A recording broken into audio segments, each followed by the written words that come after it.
डभोई से इस वक्त की बड़ी खबर।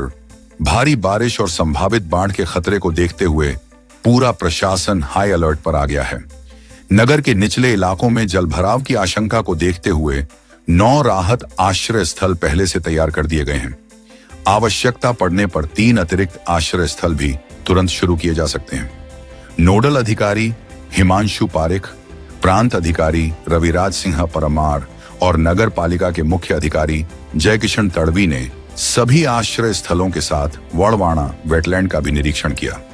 प्रशासन ने सभी विभागों को सतर्क रहने और किसी भी आपात स्थिति में तुरंत राहत एवं बचाव कार्य शुरू करने के निर्देश दिए हैं। भारतीय मौसम विज्ञान विभागની આગાહી મુજબ આજે ને આવતીકાલે 2 દિવસ સમગ્ર મધ્ય ગુજરાતમાં અને એમાં આપણું વડોદરા જિલ્લાનો પણ સમાવેશ થતો હોય રેડ એલર્ટની આગાહી છે અને એના ભાગરૂપે વહીવટી તંત્રએ પૂરતું આયોજન કર્યું છે, પૂરતી વ્યવસ્થાઓ કરી છે। તો અધિકારીશ્રીઓને તાકીદ કરવામાં આવી છે અને તમામ અધિકારીઓ અત્યારે હેડક્વાર્ટરમાં હાજર છે। આ તબક્કે હું ડભોઈ તાલુકાની સમગ્ર જનતાને નાગરિકોને અનુરોધ કરું છું।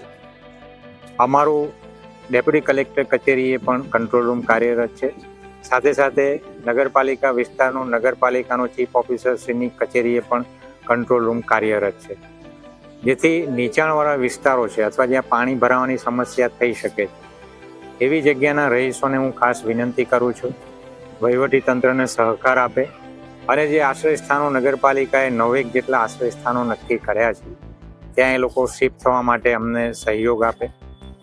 સાથે સાથે સમગ્ર ડભોઈ તાલુકાની વાત કરું તો ઢાઢર નદી અને દેવ ડેમના કારણે જે પાણી આપણને લાગે છે ડભોઈ તાલુકાને, તો એ 12થી 14 ગામો એવા છે કે જે ભયજનક રીતે ત્યાં પાણી ભરાતું હોય છે। તો એવા ગામોના નાગરિકોને પણ હું આ તબક્કે અપીલ કરું છું એ વિસ્તારો માટે પણ તાલુકા કક્ષાએથી તાલુકા વિકાસ અધિકારીશ્રીની કક્ષાએથી 19 આશ્રયસ્થાનો નક્કી કરવામાં આવ્યા છે। ત્યાં ભોજન, પાણીની, ઇવન દવાની પણ વ્યવસ્થા કરવામાં આવી છે।